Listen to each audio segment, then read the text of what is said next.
It was a summer night, and I was around 8 or 9 years old. A group of 6 of us kids were playing manhunt in our neighborhood. The street we played on was a dead end with a baseball field at the end. The field was undergoing construction, so there were big construction vehicles parked and big mounds of dirt. We were hiding and attempting to cross the field without getting caught by the opposing team. As we made our way across the field, a white truck flashed its lights at us. We were startled because we didn't think there was anyone in the truck, and one of my friends started to run. I froze up and noticed 2 old men in the truck. The driver laughed as he rolled down the window and said, "It's too late for little girls to be out alone." He creeped me the fuck out. He had a thick mustache, wore big thick glasses, and a baseball cap. We booked it out of there, and I don't remember much else from that night, other than the fact one of my friends was so scared she literally pissed herself. Later on that week, one of my friends from that night and I were on one of our afternoon walks around town. As we walked by the town hall, something pulled me to take a closer look at one of the notices taped up onto the window. It was a sex offender listing for the creepy driver of the white truck. Even at that young of an age, my friend and I were very aware of how dire a situation we could have been in that very night.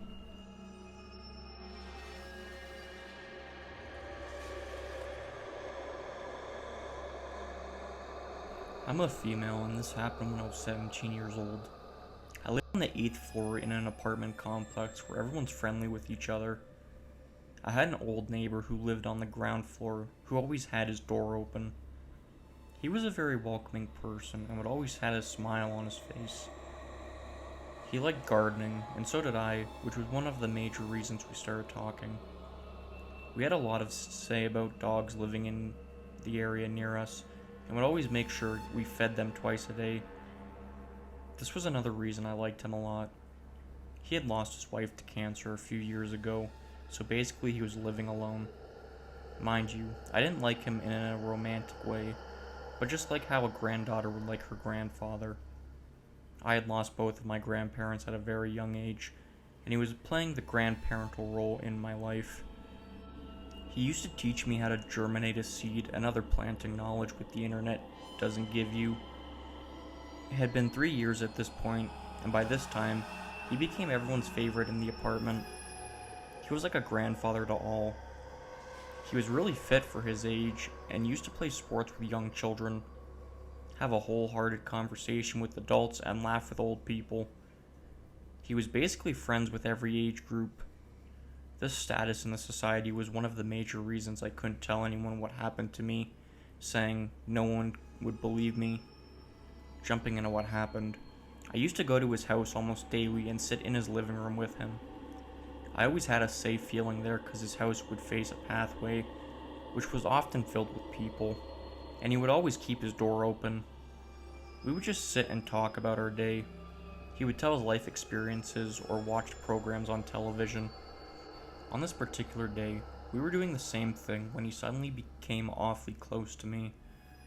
So close that I could feel his breath on my ears. I was confused and shifted a little bit. He didn't take the sign when he suddenly spoke. "Hey, can we find anything on Google?" I was confused at first, but then took out my phone and was teaching him the steps how to search everything. And when he suddenly spoke up again, he asked if we could find sex on it. Like, what the hell is a 72-year-old man asking a 17-year-old girl this for? I was so scared.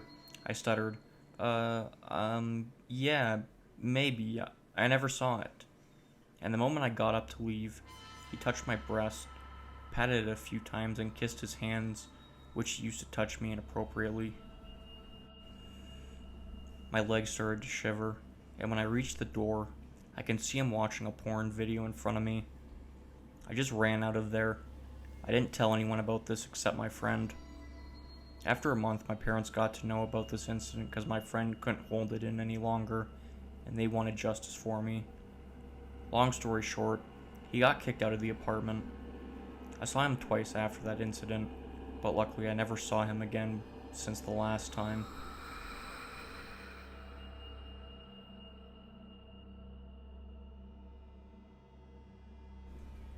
This was back in 2015. I had two phones at the time, a Samsung Duos for work and a BlackBerry for personal. I left home for work at 7:30 a.m. and reached the office at 8. My friend, who stays near the office, walks in asking why I called him on the phone a few minutes ago, saying he couldn't answer because he was tying his shoelaces at the time. I told him that I hadn't called, but there was a missed call on his phone from my work number at 7:55 a.m. It was then that I realized that the phone wasn't even with me. There was a dialed tone when calling the number, but nobody answered. Rewinding to the incidents of the previous night, I remembered having left it on the charging stand and had not taken it in the morning. I drove home that afternoon with a friend, half expecting a burglary to have happened, but the door was intact. The lock was new, and I only had the keys. Nobody had access to my apartment. The phone was right on the shelf where I had left it the previous night, still connected to the charger. Sure enough, there was an outgoing call on the device at 7:55 a.m. I checked for any time speed dials, callbacks, auto call apps, or anything that could have made that call, but nada. This wasn't even the last call I had made the previous day. Who made that call? Why him? Had he answered, whom would have he heard? It never happened again, and I don't know how to this day.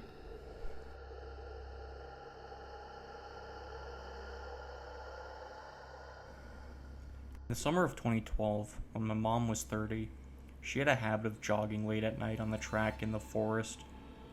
Our town is small, considered safe, and it's a big tourist destination. The track in the forest is illuminated by street lights, and it's visible in the front and back, but sides are full of trees and it's completely black when it's dark. She was jogging one night, as usual, but got scared without any reason and felt like she was being watched or followed. She continued jogging for a few more minutes, but heard something behind her and turned around to see what it is.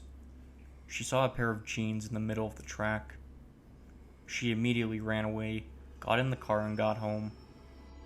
2 days later, the body of a 31-year-old Mexican woman was found shallowly buried and covered with branches in that same forest.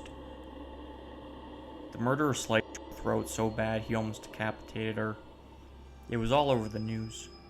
He got caught, but he's out in 2027 because he pleaded not guilty.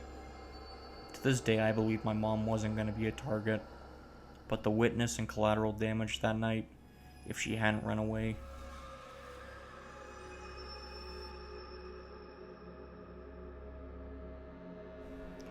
My wife and I had just moved into our first big real home.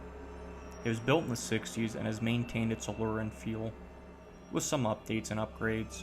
This house was one of the ones we wanted from the get-go. I work on the weekends, and she's a nurse who works as much as she can. Along with a 7-month-old and 2 other kids, we make sure we run a tight ship. That means we have the Blink cameras all over the perimeter. Remember how I said that our house was built in the 60s? Well, the original wood has stood the test of time, which means the floors are magnificent, but do creak when we walk on them. Anyway, whenever my wife or I are upstairs, we can always tell when someone is awake. Whether it's to get up or move around, we can hear the floor creak, audibly. The past few nights have been different though. At random times, I or my wife will hear what sounds like an actual footsteps in our bedroom, as if someone was walking from one side to the other. The odd part is that when I'm home alone, I hear it a lot. So when I do, I walk upstairs and of course, nothing. The reason why it's getting more odd and why I'm posting this now is that my wife and baby are asleep up there now. The dog is with me and I'm downstairs gaming. My wife is snoring asleep and the baby is in La La Land with his mom. However, I keep hearing the steps going across the floor and making the floor creak. I'm not a paranormal expert, nor do I have any idea what it could be, but all I can say is that I'm a tad freaked out, and so is my wife. If there's any updates, I'll be sure to post it here soon.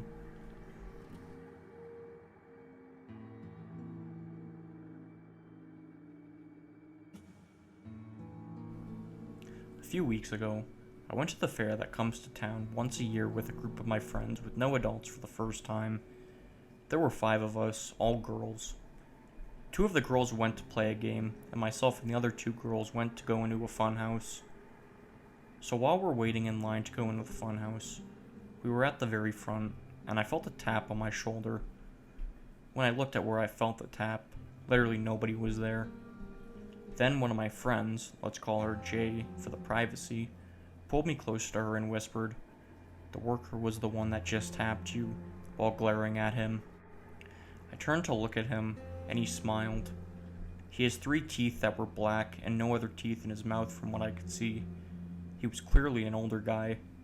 He also had gray hair and very dirty hands.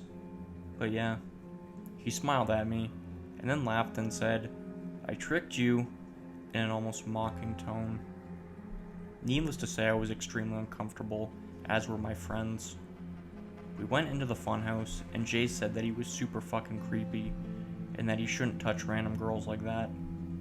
Even if it was an innocent touch by nature, it was still super creepy.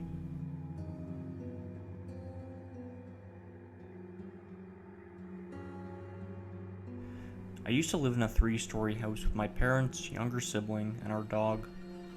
We moved into this house a few months before my younger sibling was born, and that was when we first met the neighbors across the street. Lucas, who was the oldest child in their family, was always a bit strange, but there were some aspects of his personality that were more than just strange. They were straight up disturbing. It would take hours to just cover everything, so I'm just gonna get straight to the point. I'm almost positive that Lucas has been inside of our house in the middle of the night. Our house was built on a hill, so it looked like it was only 2 stories from the front, and the basement was connected to the backyard. The yards in this neighborhood were much larger than they are in the newer housing developments, so it would have been very easy for someone to enter our backyard unnoticed. Despite this, my family was terrible about making sure all the basement doors were locked. My younger sibling and I would always go in and out when we were playing in the backyard, or someone would go down to let the dog out, and we would end up forgetting to lock one of the doors before bed. We also lived in a safe area where it was common for people to leave their doors unlocked. However, my family did always lock the door leading down to the basement every night, along with all of the other doors on the main level of the house. I had a fucked up sleeping schedule back then, so I would usually still be awake at 3 or 4 in the morning. There are 2 specific instances that happened very late at night, which make me think that Lucas has been inside of our house without our knowledge. One night, I was in my bedroom on the upper level of the house. It was probably around 2:30 in the morning, when I suddenly heard the sound of an angry growl coming from downstairs. Thinking that my dog had spotted a cat in front of the yard, I quickly rushed downstairs to stop him from barking and waking up my entire family. This kind of thing would happen every now and then, so I wasn't thinking too much of it at the time. But instead of going downstairs and finding my dog by the front window, I found him by the locked door that leads down to the basement. The fur on the back of his neck was standing up and his nose was pressed to the bottom of the door.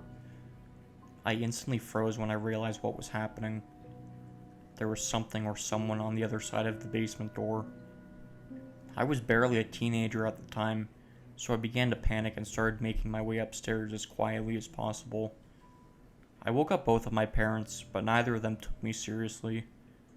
My dad just assumed that my dog was hearing random noises coming from outside, but he did eventually go down to check things out.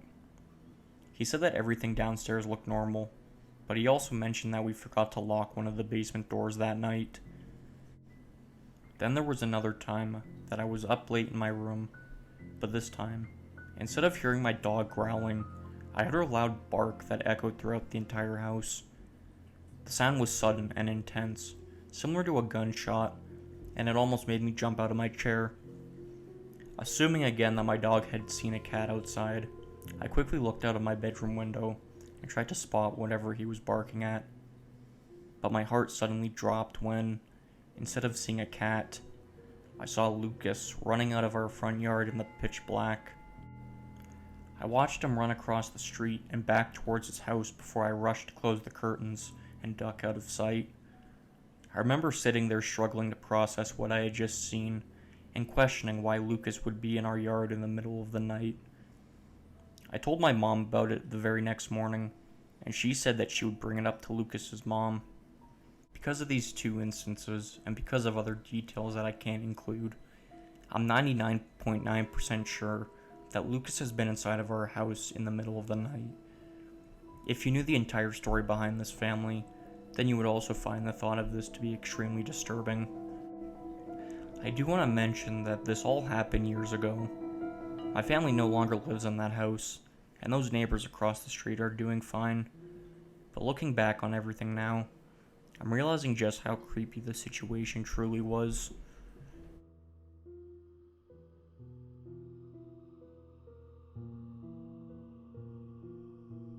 I'm a 21-year-old female, and I just started applying for a college in my area, and I needed to go on campus to take a test for my classes.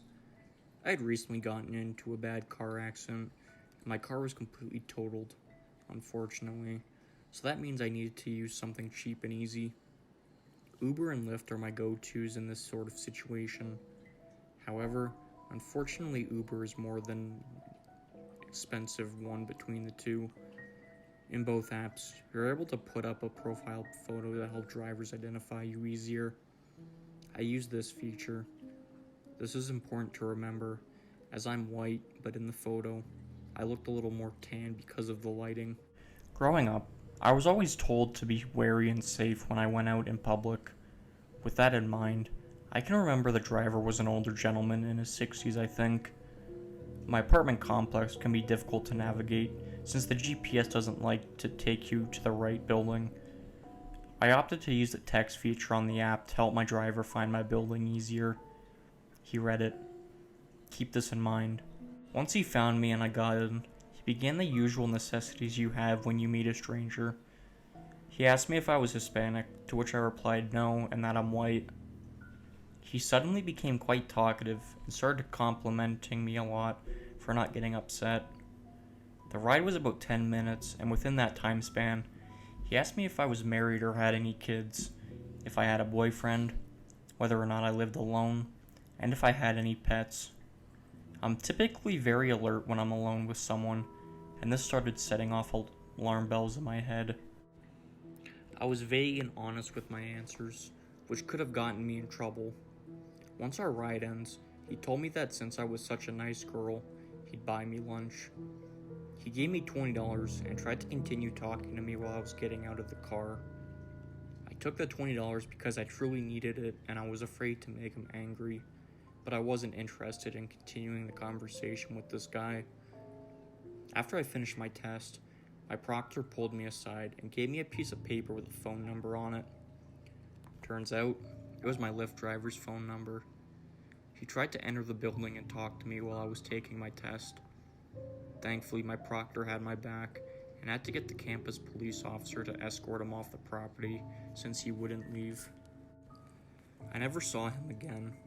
Unfortunately, I had already given him a good rating, so I continued to get him on occasion. I always canceled that ride as soon as I realized it was him. I never reported it because I was afraid of causing waves, but if I get him again, I'll be sure to report him. I'm not sure if that would hold up anymore since it was a few months ago.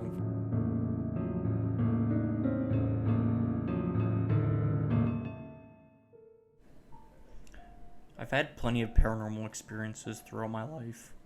I haven't talked publicly about my experiences because the thing that followed me told me not to. Plus, people who hear my stories think I'm crazy. This is my first encounter with a ghost. I live in the second biggest city in my state. However, when I was a kid, it was just developing. I was in kindergarten when my mom and I moved into a trailer park that had just popped up. It was just her and I. She worked third in oncology at the hospital. So many nights, I stayed with my cousins and only slept at home on her nights off. I had bunk beds even though I was an only child. I was afraid of the dark, so I would sleep on the bottom bunk so I could reach the light switch quicker. I would see faces in the patterns in the wooden panels and didn't know it was my brain tricking me. This night, I remember I went to bed in the top bunk. My mom tucked me in, which rarely happened, and gave me my stuffy. It was a Gizmo from Gremlins stuffy. I love that stuffy. But when I woke up in the middle of the night, it was gone. I thought maybe I had forgot it, so I ventured to the living room to recover my lost Gizmo. I left my bedroom and turned right to go down the hallway to the living room. When I reached the entrance, I dropped to the floor in terror. There was a large armchair that was near me that I hid behind, and I peeked my head out around the chair to confirm what I was seeing. There was a figure in the kitchen. It was just standing there, or more like floating there. It had no legs, they were gone below the thighs. And her arms, they were gone too. She looked like her arms had been amputated just above the elbows. Her head was gone as well, to leave just a flap of neck. You may ask yourself how I know it was a female. Well, she was naked and I could see her breasts and groin. She was so pale and she just stayed there in the corner of the kitchen. I felt such sorrow and fear that I started to cry, weep uncontrollably, and army crawled my way back to my room. I hid in the bottom bunk until I passed out. When I woke up the next day, I was still on the bottom bunk. However, I had Gizmo. Then I went out to greet my mom, who was cooking breakfast. She greeted me with the usual good morning as she made coffee, and I replied, "That's where she was last night." My mom immediately asked, "Who?" I simply replied, "The ghost." She dropped everything and immediately inquired about my experience. As it turned out, when she got up in the morning, the front door was wide open. I told this story to a longtime friend and tattoo artist of mine while getting ink once. He asked me what my mom would say when asked about this story. I told him she would confirm it for him, and I called her on the spot. He asked her, and she confirmed, and then the power went out in the building immediately. Could be a coincidence. I was visited later by the thing, and it specifically told me not to tell anyone. It's been 20 years.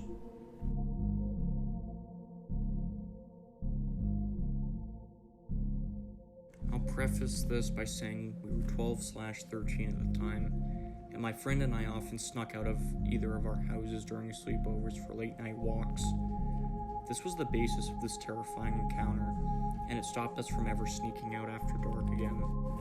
My friend and I lived opposite a huge forest, so our house was the preferred choice to sneak out of for us to roam around at night, because the forest was more scary and thrilling, and we always took flashlights, food, and blankets so we could camp out for a couple hours before going back home again.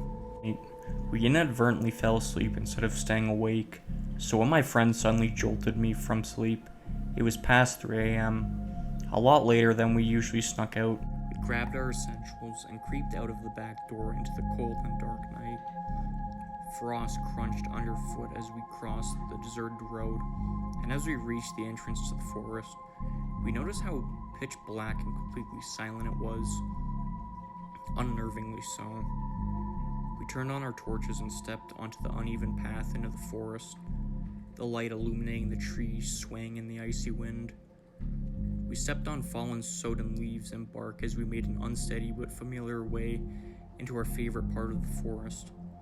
Our cold breath, the only noise to invade the deafening silence. We reached the small hut we constructed one afternoon, made entirely of sticks purely for the purpose of having some shelter for our campouts. There were times that vandals or other kids damaged our hut, but for the most part it stayed intact, but on this occasion it was completely destroyed. Like a harbinger of worse to come. We were just deciding to just call it a night and come back later on that day to repair the hut when we heard it. This loud shrieking giggle that made the hair on the back of my neck stand up.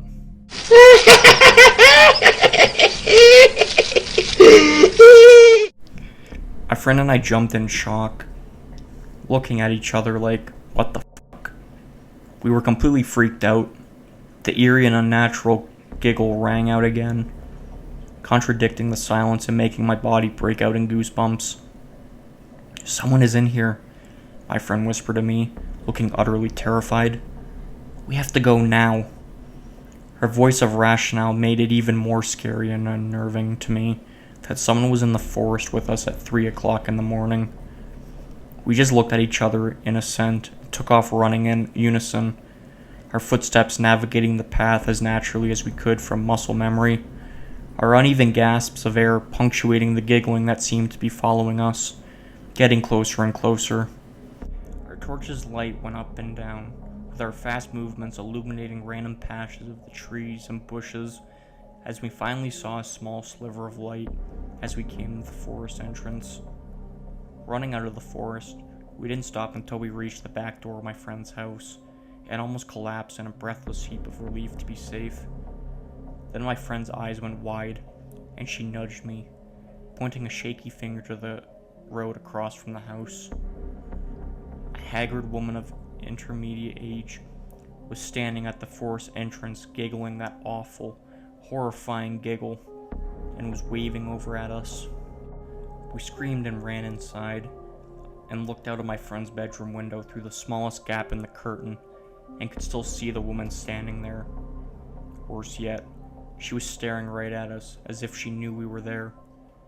We could tell she was still giggling that hideous, appalling laugh. She turned very slowly and walked back into the forest again. We never went back to that forest, nor went out after dark again.